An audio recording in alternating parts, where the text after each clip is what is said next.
Year 2017, Sunday, January 8th. Unlike the usual atmosphere during the Reyes holiday, that morning was not calm. The music from the first floor of the building and the grandma's joy on the third floor were absent. It was the first time on that date that I was not in Colombia, which filled me with unusual anxiety.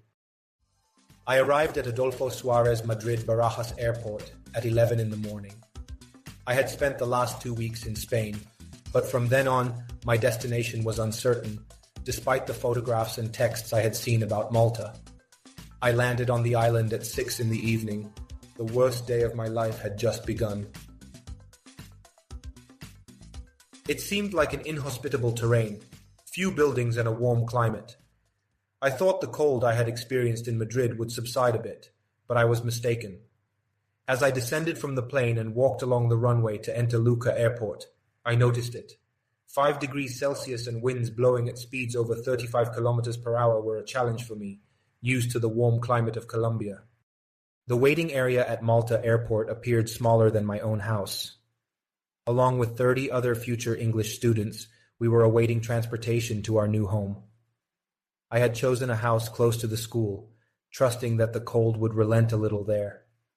Once again, I was mistaken. It took me an hour to reach Suiki, the city where I would be living. Connie, a 75-year-old grandmother, and a German guy in shorts and a t-shirt were there to greet me. I wasn't prepared for the harshness of the weather. "You're going to Malta, warm and equatorial climate," they said. But a pair of jeans and a jacket weren't enough to withstand the intense cold in the room that seemed like it belonged to the Middle Ages, with large damp rock walls resembling ice. I settled into my room. The worst day of my life had only just begun. 2 days had passed without me being able to communicate with my family.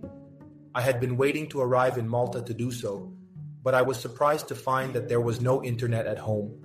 No heating, no internet, and no means of communication. My only option was to have dinner and rest. However, dinner was another disappointment. A lettuce, a cooked onion, and a few cauliflower florets adorned my plate. Anything else? Just a small glass of water. After attempting to charge my devices, I discovered that the converters I had purchased were faulty. No internet, no communications, no movies, just a lot of cold. Sleeping was all that was left for me. But there was another surprise in store.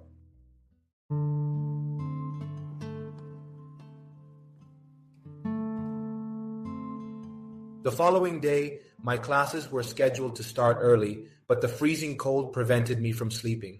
I didn't have the appropriate clothing to face it. Later, I learned that January had been the coldest in a century in Malta. There I was, freezing in a place that was supposed to have a warm and equatorial climate. Trying to make the best of the situation, I took a book from my bag and began to read. However, just 5 minutes later, the room's light bulb fused. No warmth, no internet, no communication, no movies, and now no light. Could anything else go wrong? Undoubtedly, it was the worst day of my life.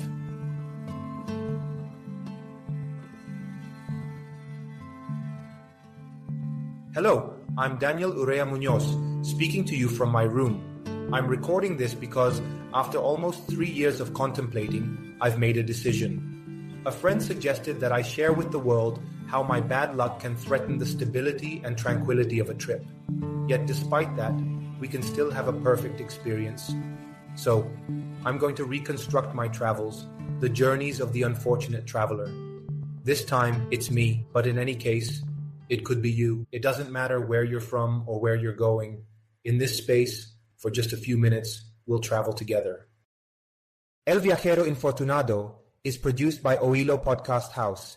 To listen to other stories like this, visit Oilo Podcast House on Spotify or your favorite audio platform. Follow us on our Instagram and Facebook accounts, ex Oilo Podcast. The Worst Day of My Life was written and performed by Daniel Urrea M.